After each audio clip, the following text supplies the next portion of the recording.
Welcome to my podcast, The Sexual Shaman, Conversations in Sexuality and Spirituality. I am your host, Kenneth Stubbs. This week, this podcast-videocast is co-hosted and edited by Marc Peridis, a somatic therapist and shamanic practitioner specialized in the medicine of eros, healing practices related to eros and sexuality. He leads retreats and workshops around the world and is preparing a workshop entitled Sex Shaman, Sacred Prostitute. Since in 2002, I was one of the first to use the term sexual shaman to explain the concept of the commonly used term sacred prostitute. Marc suggested we do a podcast exploring and elucidating these two concepts. The sponsor of this podcast is my energy training, an in-depth program in developing our energetic infrastructure and our shamanic abilities to transform ourselves and others. Realizing the awesome transformative power of embracing our sexual nature and facilitating others, that is fucking awesome. So my name is Marc Peridis. I am a somatic therapist, a shaman, and also a sacred intimate.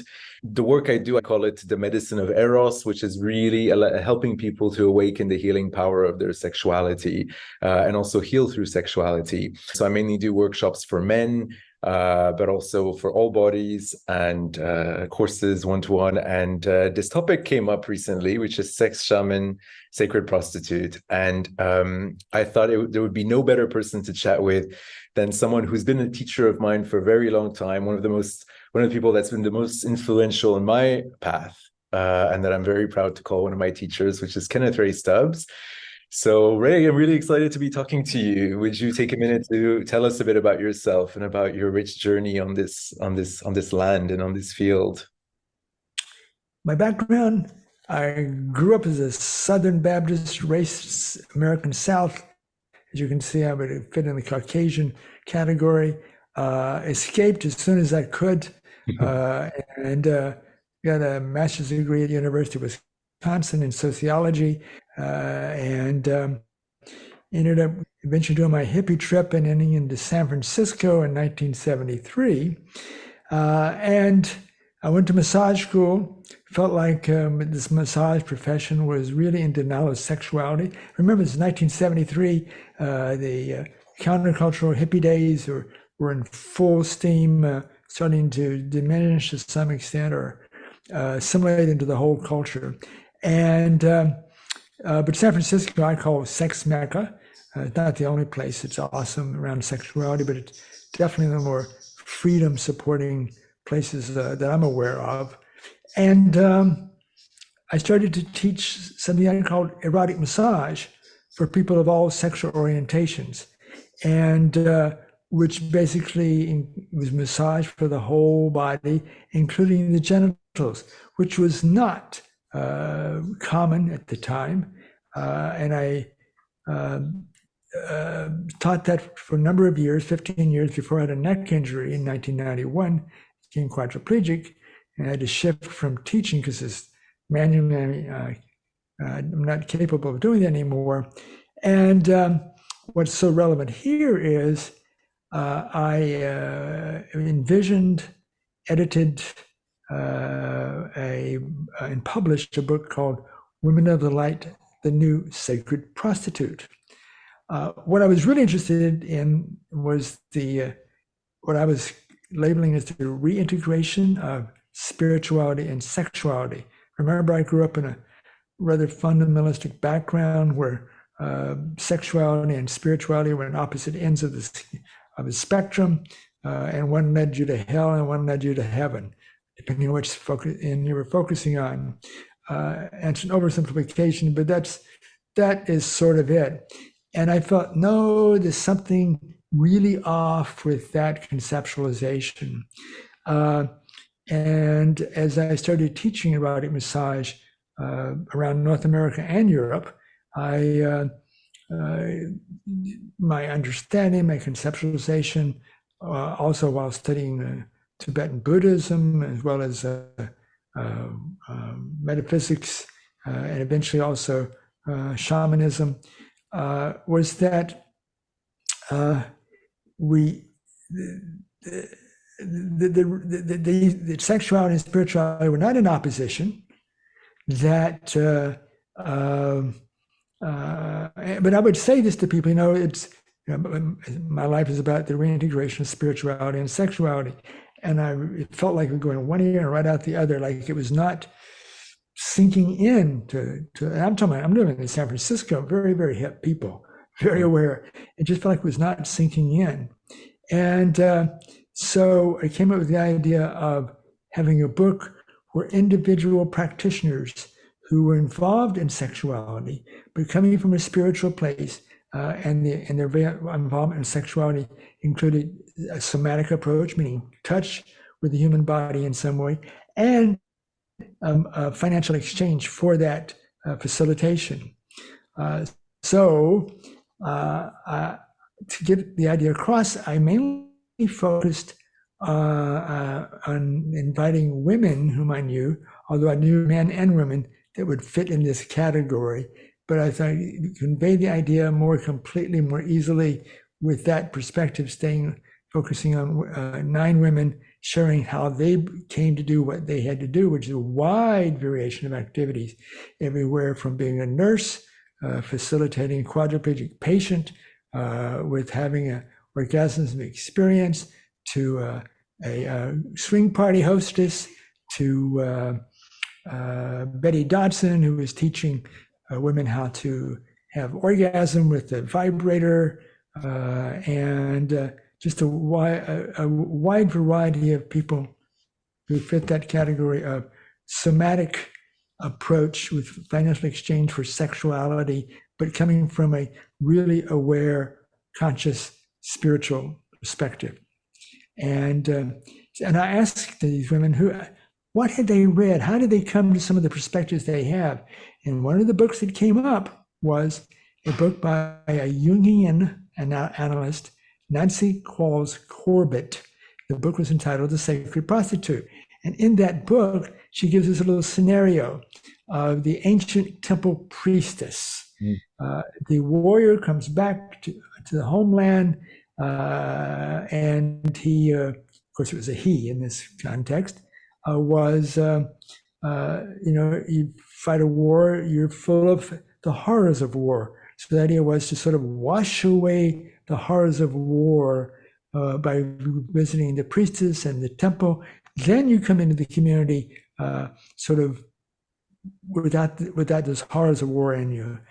And what was done in a day or two by the temple priestess in this scenario, which is from a Jungian perspective, which is not a somatic approach, it is a symbolism approach, focusing especially on dreams and symbolism of the archetypal perspectives. And so that what took place in the scenario was the priestess would bathe, feed, massage, discuss, and have sex with the warrior to wash away the horrors of war. And you go back into the city, and into the community. And that sounds really good in a number of us, as sexuality is really opening up in the post-hippie days.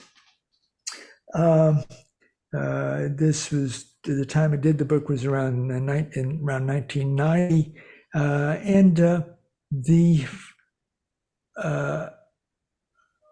That story was being used by a number of practitioners in this role who felt like they were really facilitating people. And that's what's happening. That's what's happening. But as I kept reflecting on it over several years, I really felt, no, I don't think one night of bathing, feeding, massaging, talking, and having sex is going to wash away the PTSD, because that's what we're looking for. I said, it can be beneficial, but it is not as profound. And Also, the people responding to the book, because some of the sex workers responding to the book said they did not like the idea of the sacred prostitute as a concept, because that would imply there is a unsacred, which therefore could be interpreted as evil or negative, from the other side of the tracks, and that they had this duality of the good and the bad whore. I mean, that was oversimplification, but I thought, that's a reasonable conceptualization to consider. So I kept reflecting, what term could I use that would get past that assumption that there were some good prostitutes and there were some bad prostitutes. And I came up with the concept of sexual shaman. Right. And since then has become a popular term. And I think a lot of people who are calling themselves sexual shamans are very, very far from that. But that's just how I consider what a shaman is. I completely agree with what you're saying about that, the idea that by saying sacred prostitute, we're saying that, there are some prostitutes that are sacred and some that are not. I have the opinion, actually, looking at this conversation, that actually by saying sacred prostitute, we're allowing this unraveling to take place, for people to realize, oh, actually, it is possible to be sacred and a prostitute. But what I especially like about this is the power of the word prostitute, which is an extremely powerful word. The word prostitute invites you to stand in your power. It invites you to be okay with who you are. It invites you to say, yes, I can look at my dark side. If I can own myself as a sacred prostitute, I can say I'm able to look at this side of myself that so many other people consider can't be loved, doesn't deserve love, doesn't deserve compassion, doesn't deserve understanding, is filth, is whatever the judgments that we have as a society. And interesting that in a country like the US, where you live, prostitution is still illegal. And you did this work for such a long time while this was the case, while prostitution was illegal. Do you want to talk a little bit about that? Yeah, well, a couple of things. You state that opening up to one's dark side. No, I would say opening up to one's light. And I don't mean dark versus light, but realizing the awesome transformative power of embracing our sexual nature and facilitating others. That is fucking awesome. I agree. But most people are nowhere near that because what the culture we grew up in, this is for whatever reasons, that most people are nowhere near that. And for someone who, not just conceptually as in Western sexology, which I've studied, Western sexologist therapists facilitate in that direction, but when a person does somatic, hands-on, energetic facilitation of another, that is, I think, generally more likely to result in a much more profound transformation than just talk therapy. Talk therapy is important. So that, number one, I would say, it's opening up to the light inside and realizing, yes, we all have limitations, or the dark side. So that's the first one to say that. I'm happy with any term. And it just, as a writer, as a communicator, as a teacher, I try to find language which will maybe slip past people's bullshit limitations and prejudices. And it is bullshit, including I got the same stuff, to get to the real teaching of it, which is that our sexuality, I propose, is one of the major ways when we embrace our sexuality to deeply deepen our spiritual nature. So that the spiritual nature and the sexual nature are not in opposition. They mutually enhance each other, but that's so far from the bullshit I grew up in the Southern Baptist Church. For me, there are two different ways that this is true. That two main ways for me that I believe this is true. And one of the ways is by the fact that sexuality forces us to look at the darkest part of ourselves. It forces us to look at our shame. It forces us to look at our distortion. It forces us to look at our relationship to pleasure, which very often for many of us has been contracted. So that's one aspect. And the other aspect is the fact that sexuality is the strongest energy that we have available to. It's the strongest access point that we have to our source. These are kind of the two main topics that I want us to move into together. Before that, what I would love to do is just finish up on the wording topic. Yes. Prostitute. What excites me so much, you talked about stepping into the light, and I could not agree more. And for me, what I really feel is that the stepping into that light requires the walking on coals of being able to say, I'm a prostitute, and to own that, and to be able to say, a lot of people will not want to be around me. A lot of people will, disown me. A lot of people will consider me this or that or whatever. And something that came up to me recently, I was reading this book by an author called Don Shuey. He wrote this book called Daddy, Lover, God. And it's about his journey as a sacred intimate. And he starts the book, beginning first chapter, he talks about how he trained under Joseph Kramer, who you know. I think you said Joseph also studied with you, or what, you were one of his teachers. And apparently Joseph Kramer, he coined the term sacred intimate. And he writes in the book that Joseph Kramer coined the term sacred intimate because he felt the word prostitute, if he were to use the term sacred prostitute, a lot of people would be put off because they don't want to be considered a prostitute.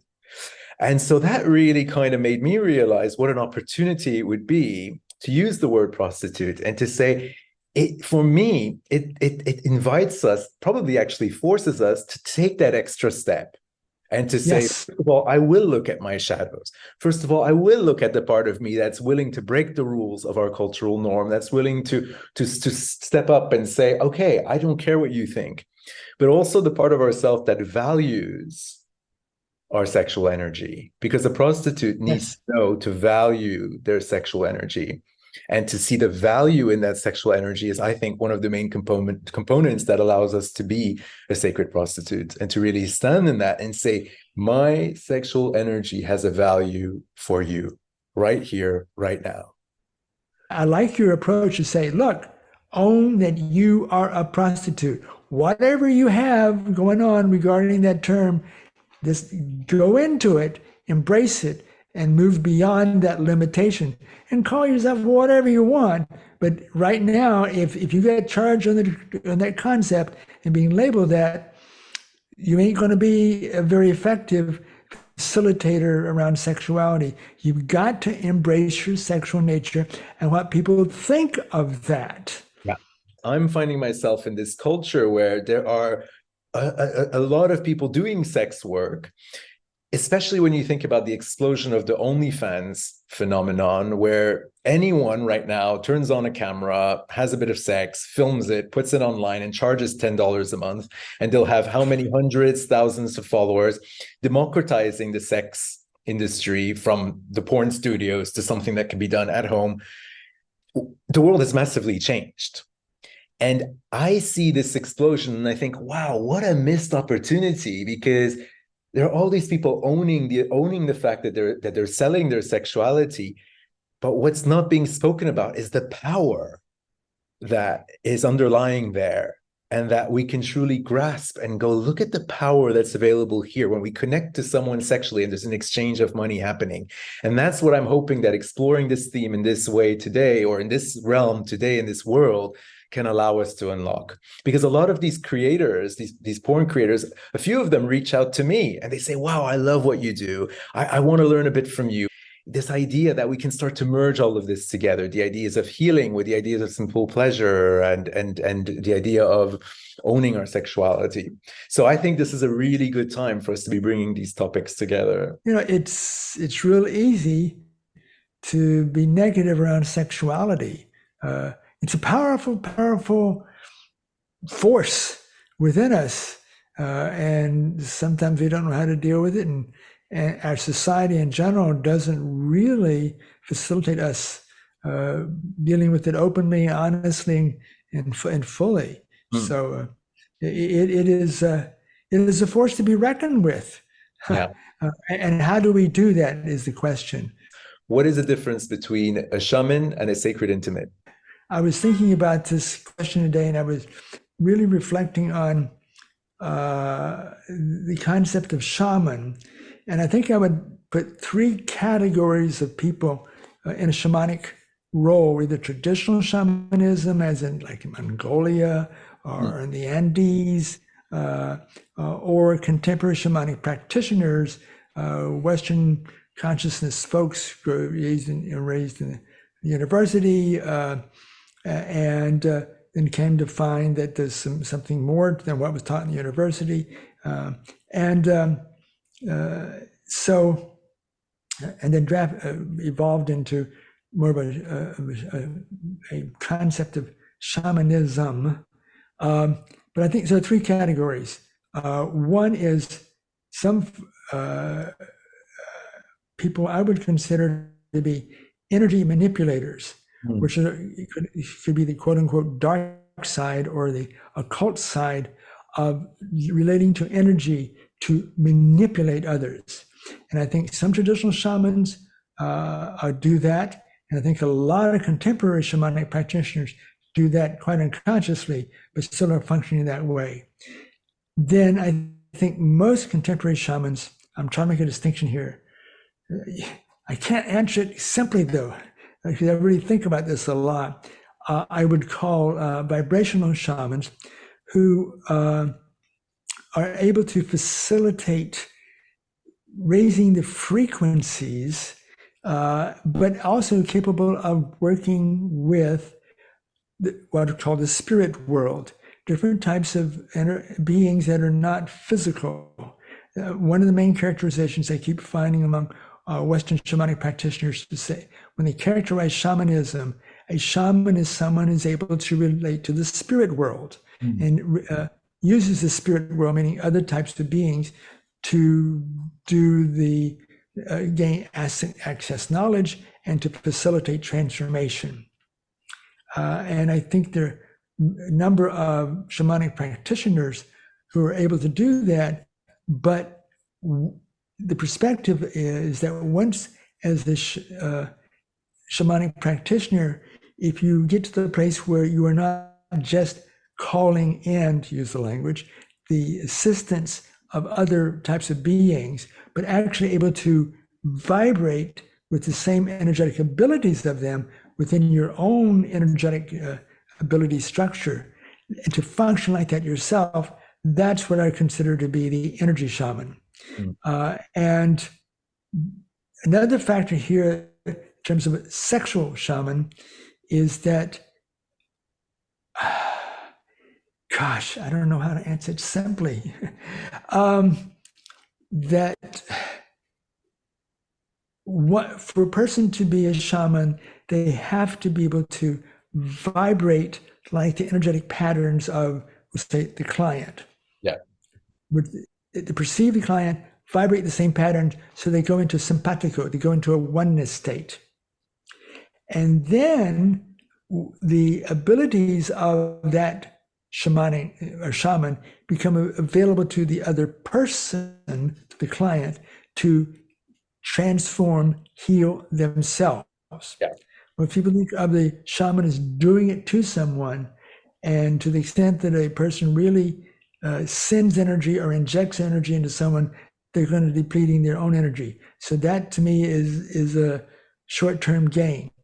And so the three general categories are energy manipulator, which is the negative side, a vibrational shaman, which is employing the other beings, and then an energy shaman, which also is what I would call a sexual shaman, because they're able to relate to what happens in orgasm. We're able to connect with other people quite naturally, quite spontaneously, in four different ways. A shaman has to learn how to do that other ways than in a sexual orgasmic context, but it's the same idea, the way they connect. And so an energy shaman is inherently a sexual shaman, but I wouldn't call it that because you're not doing sex. So for me, a sexual shaman is a concept, is a metaphor. I don't know how to make it simple. It starts to rely on the understanding of what sexuality is intrinsically. Yes. sex is, because I like to explain to people that there is physiological sex, there's traditional physiological sex, and by traditional I mean what we traditionally consider sex, which is mutual touch that sometimes reaches orgasm, that usually includes genitals. This is what we normally refer to as sex in our society. But there's also sex which is a merging of energies, a union of energies. And so, like, if you look at Taoist practices of hundreds of years ago, where they had a concept which was called Heiki. And Heiki was about where they considered that through sexual practice, there was a joining of essences, a merging of energies and a joining of essences, right? And the essence is considered the part of the self that's connected to source, the part of yourself that's connected to truth. Yeah. And so for the ancient Taoists, the sexual act was an act of merging energies. And through this energy merging, healing would take place. Healing would take place because we were able to expand from the limits of ourselves and find more truth, find more of a connection to source through the connection, through the sexual connection, through the other. What the work with you allowed me to learn a lot about is energetic sexuality, which is sexuality that can happen with no touch, without even proximity, with distance. A lot of work that we've done has distance. And so the fact is that when we look at it from the perspective of there's energetic sex as well as physiological sex, and it expands this topic so that actually what you're talking about, this shaman that has the ability to support the transformation and healing of others through this holding space, through presence and development, the way that you spoke, is a sexual shaman. Because we're talking about sex as a merging of energies, sex as saying, I will be in full presence with you, and the power that's available to me will be available to you. And I think most shamanic practitioners are not developed to the level or to the extent that enable that. And unfortunately, I was with some traditional shamans that did that, and that's where I learned it from. But they didn't teach it that way, just perceive how they were functioning and begin to sort of learn how to do that by perceiving what they were doing and developing energetic structures within myself to interact that way with people. And when I want to say, when I first started doing this merging with people or oneness with people, it felt extremely intimate. So, oh, this feels like what I feel when I made love with someone, even though I was not feeling erotic or sexual in the interaction, and even though it may be 10,000 miles away on the other side of the planet over the internet connection, that it just felt like it was inside their body energetically. Once I became familiar with that, I said, oh, that's standard operational procedure. It's not necessarily sexual, but it is the type of thing that happens in the moment of orgasm. It automatically happens in orgasm, not in all just sexual interaction, but the orgasmic experience is the teacher. It is the role model for where we can go. And that's why I say you've got to embrace your sexual nature, and you may never be sexually active, but you got to embrace your sexual nature if you want to go very deeply into your spiritual nature. I always define shamanism as a connection to our source, and a connection to a realm which we believe is outside of ourselves, and we believe is greater than us, but actually within us. And I see within us. And I see the shaman as someone who's able to, who has reached a certain level of development in the connection to this source, and simply with their presence, with their focus on you, allows you to awaken that ability within you too. So in that sense, the shaman teaches by transmission. Yes, transmission, without saying anything sometimes. Without saying anything. Now, what's interesting is that I like to ask the question at the beginning of any workshop or any course that I teach. I like to ask people the question, how do you see a shaman? Like, how do you define shamanism? And I heard a really interesting answer to this question in a workshop that I taught in Costa Rica a few months ago, when a participant answered, a shaman is someone who sat with so much of their own darkness that they're able to sit with someone else's darkness as well. And I thought, wow, I've never heard anyone answer that question in that way. But I thought that was such a beautiful piece, because the path of development to be able to sit with source, like we talk about, requires us to sit with our darkness. It requires us to sit with all the shit and all the, all the stuff we don't generally want to see. And in doing that, it helps us hold space for other people to experience that with us as well, for their darkness to be seen by us and their darkness to be seen by themselves. And in a way, interestingly, this links us back to the idea of part of sexual healing is the fact that it forces you to look at your shadow. And part of the sacred prostitute is that it forces you to look at that side of yourself, which you might not always love. In the process of going to the light, we decrease the suppression of our energetic functioning. Yeah. Not by focusing on the who, what, when, where, and why, or dealing with the shit, but the very act of increasing the energetic intensity within us, it clears it up without having to ever focus on the dark. It may come up, but that's a different approach I have. And somewhere along the way, you have to deal with the limiting self. I'd like to use the limiting self rather than the dark side. Try to get away from black and white connotations, but that and light is not white; it's light. It's non-color from my perspective. And I have seen in a lot of focus on tantra. You got to go. You got to deal with your shame, guilt, and all that. And I'm saying, yeah, that's going to be there, but focus on just going deeply into your meditative process. And as you build the energy, that limitation energetically, which is below the level of psychology, will begin to open up without having to look, not to avoid the limitation, understanding it, but not, I would say, just my emphasis is on just generating more energy and developing energetic structures so you're more capable of clearing it up just by focusing on your daily meditative practice. I spent years with you sitting in the field, and when I talk about the field, I talk about the field of source, of pure light, of energy. Yes. And I spent a lot of time with you traveling to sacred sites, you being on the Zoom and me being at wherever it was, Mexico, in the Yucatan, Greek temples, wherever we were. And I have found, like you say, sitting in practice in these spaces of frequency, the frequencies that are available there, and finding that I didn't have a choice to experience the darkness that came up for me as I sat there, but that came up as a result of being in these spaces of intensified energy. Yeah.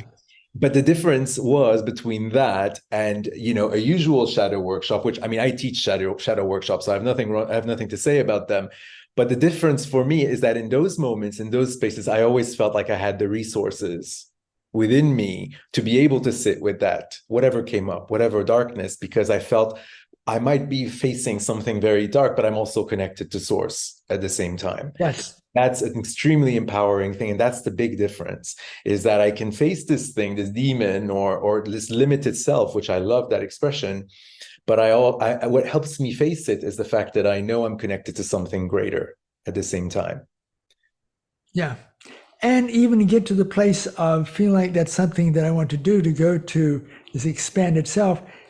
I've had over the many years taken many, many different seminars and workshops and retreats to deal with that, to get to the point of even say, oh, maybe I ought to focus this way. Because I don't want to say that focusing on the limited self is not valuable, but my emphasis and what I'm focusing on is, okay, I know that exists. Let's focus on generating more energy and developing these energetic structures so that you just sort of, that the change is taking place below the level of conscious thinking and consideration.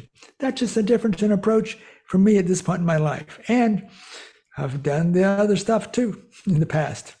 In the somatic realm, in the somatic therapy realm, we talk a lot about the pre-verbal, that a lot of trauma happens in a space that's pre-verbal, before we can understand anything, and before and so what you're talking about when you're talking about going into the energy, we're going into a place which is so intrinsic.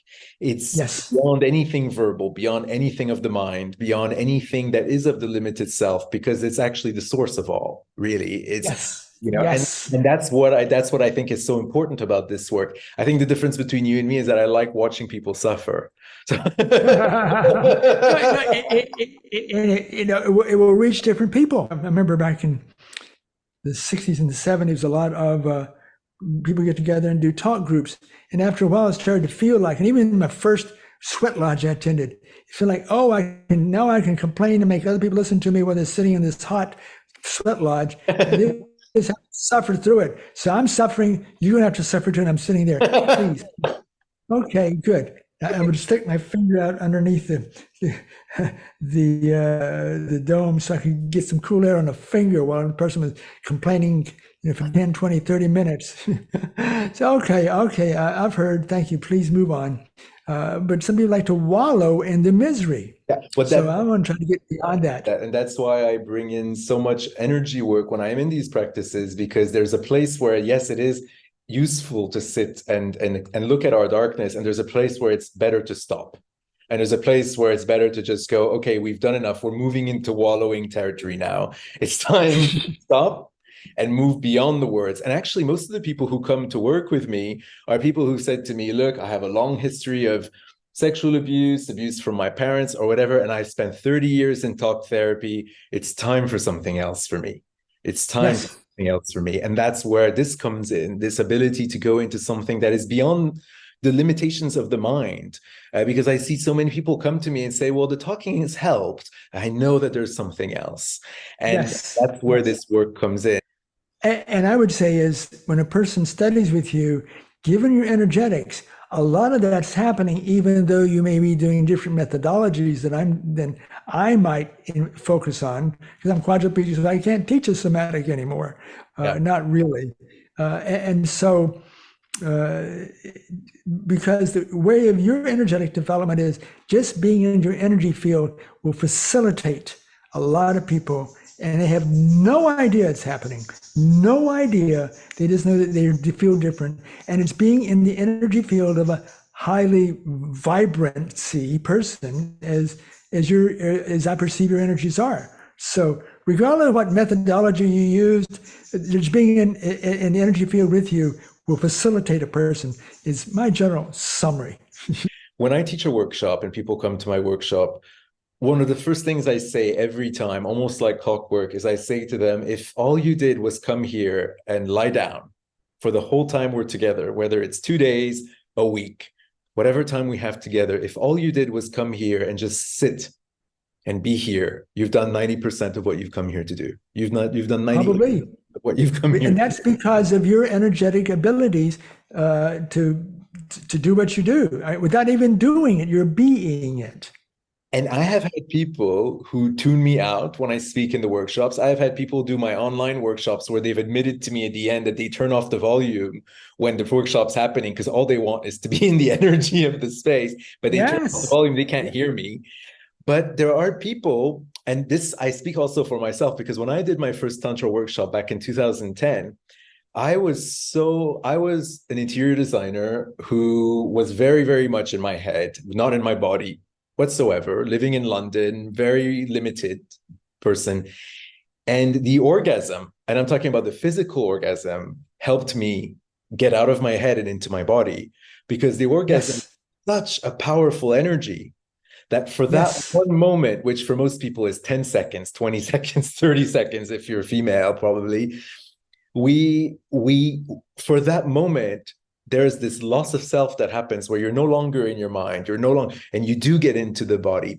So there are people who will come to my workshops and say, good, I'll just lie here and I'll just bathe in the energy. And they start to move, they start to shake, they start to writhe. I've had people cry. I've had people ejaculate doing nothing, just by lying and being in the energy of the space. But there are other people who need to go into the somatic sexual practice because they are very much in their head. And I'm not trying to say there's a good or a bad or a better or a worse. It's just where we are in this moment. And there are people who come, and it's fun and it's pleasurable and it's fun, so that's where I feel that we can really, having such a powerful sense of the power of the energy doesn't necessarily mean that the sexual and the somatic sexual isn't as important, or can't also have such an important space, because it also, for some people, it can be the tool they need in that moment to come out of their head, Yes. come into something Yes. that will, when they're in that place of being in their body, they're in presence. And when I'm in Yes. presence with them and they're in presence with me, that's what we're talking about. Because for me, the sacred prostitute, the sex shaman, is a path of presence. Not presence Yes. in terms of like, I'm going to be in the here and the now, but presence in the sense of like, I'm going to sit beyond the limitations of what happened to me in the past and the projections I've had of the future. And as I sit in this very fine space of presence, what I find is an access to source, an access to something eternal that is beyond Yes. the notion of limitations of space, time, place, whatever. Yes. Presence is what neutralizes all the history, all the limitations, all of that. Yes. That's where I feel there's a big link between the sex shaman and the sacred prostitute, is that both of them are required to bring presence to anything that's going on, whether it would be something like we don't even know what's going on, we're just bringing presence, or it could be someone with erection disorder, or an erection difficulty, or someone who's got trauma in their body because of sexual abuse.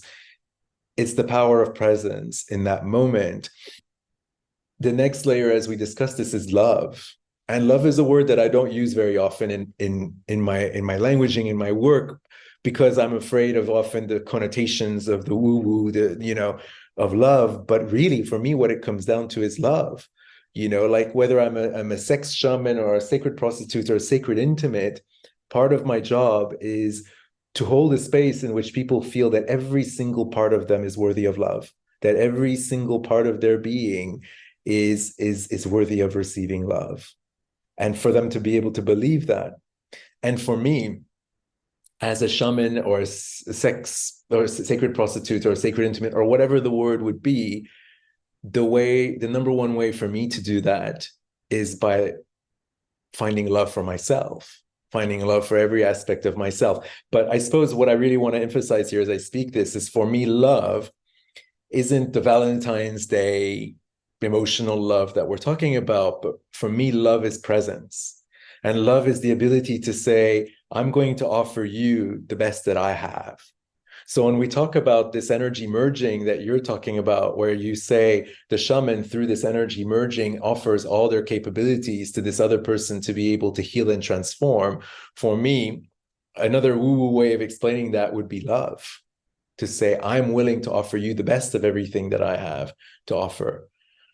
So and to offer the darkest part of me and the darkest part of you the best that I have to offer. Instead of the word love, I would use the word oneness. Yes. Just as a difference. Either word's fine.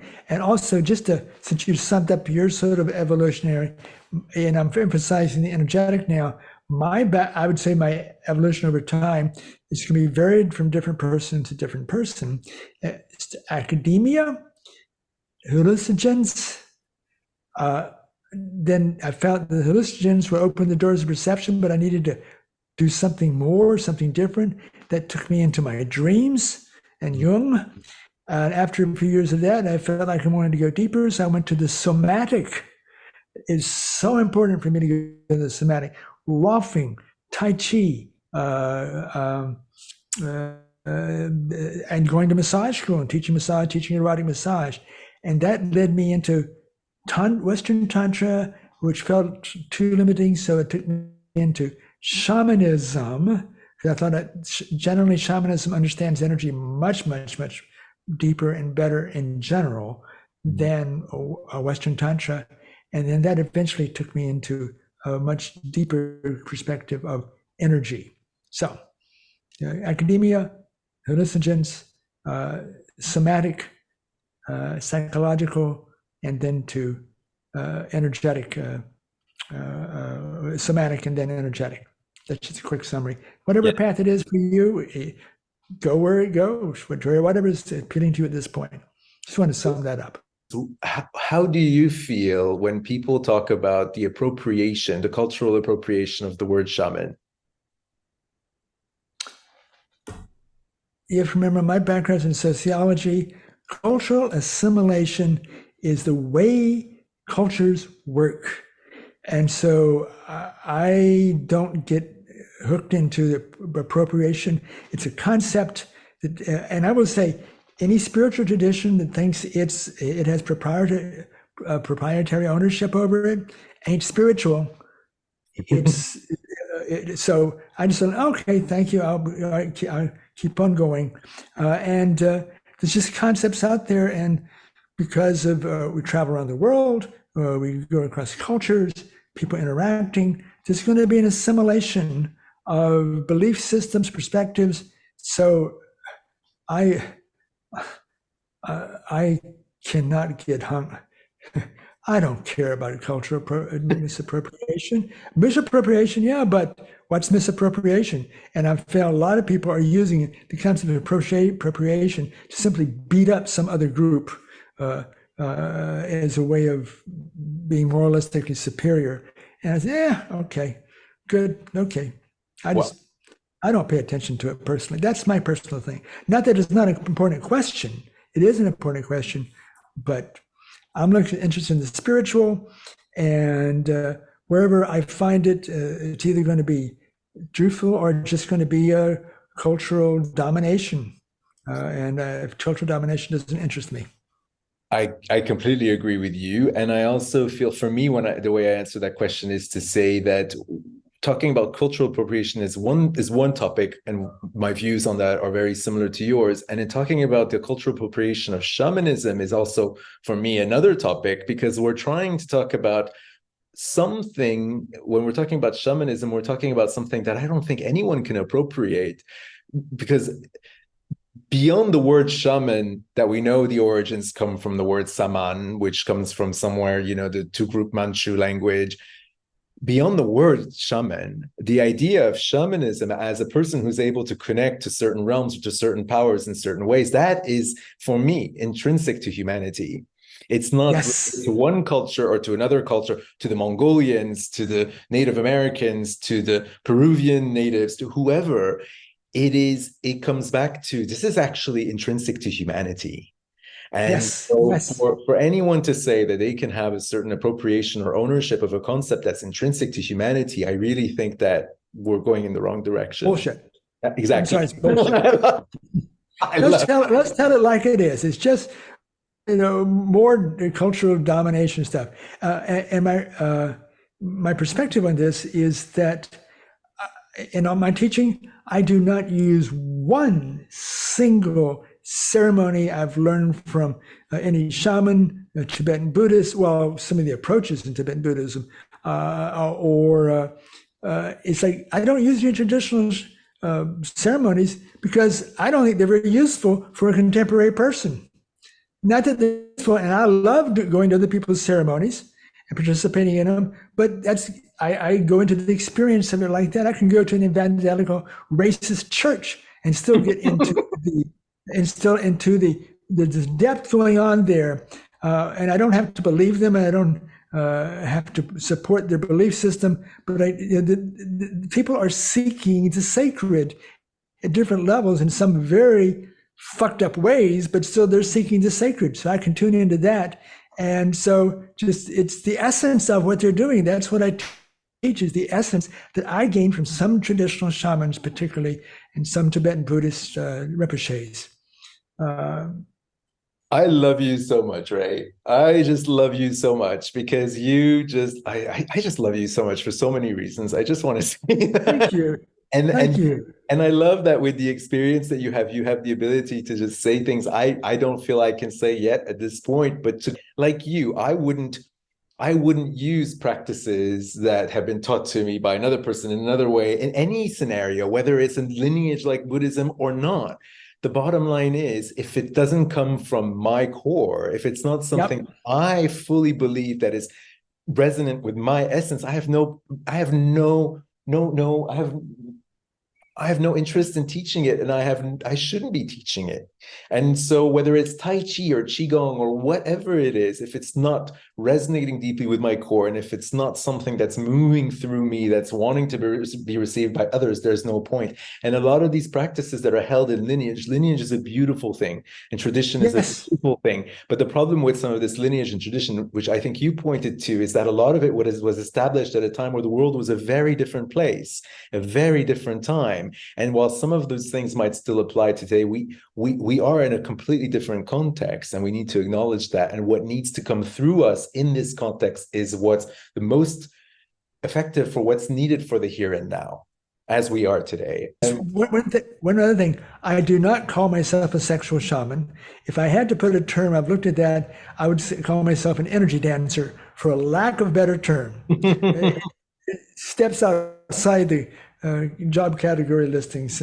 So I call myself an energy dancer. That's what I think I am. I never call myself a sexual shaman. It is a metaphor that I brought up, and I have a website called sexualshaman.com, but I've never called myself a sexual shaman. Other people have called me that, but I don't do stuff that looks like shaman enough to call myself shaman, although I definitely consider myself to have shamanic abilities. I definitely have that self-perspective, but I'm not doing to the four directions. No, it's too limiting from my perspective. But part of us using this word, it allows a recalibration of this word, and an expansion. Yes. Which, I think that's why I like to use it as a metaphor to say, look, consider this idea. Are you a sacred prostitute? Whatever term you want, sacred intimate. They're all potentially valuable terms to facilitate people going beyond the limited belief system. Yeah. But technically you do in your system have a certain part of your philosophy is that when a person's reached a certain level of development, they are technically an energetic shaman. And yes, that's a way to get away from, to not limit myself to the idea of sexuality, but they energetically, it's very similar to what I originally came up with the term, but later then came to understand better why was I even using that term, sexual shaman? It had a connotation that seemed very relevant to what I was interested in, and I got past the limitation of the concern about prostitute, non-prostitute, and had a more positive bent to it, of a transformative person that embraces the sexual nature, at least in attitude, though maybe not necessarily in behavior. So great. And that's important. That's so great. We've just summarized the whole thing in 90 seconds. We didn't even have to spend an hour and 10 minutes on this. The last 90 seconds did it all, really. Thank you so much, Ray, for your time. All right. Take care. Thank you, everybody, for listening and watching. Thank you, everybody. And Mark, have fun.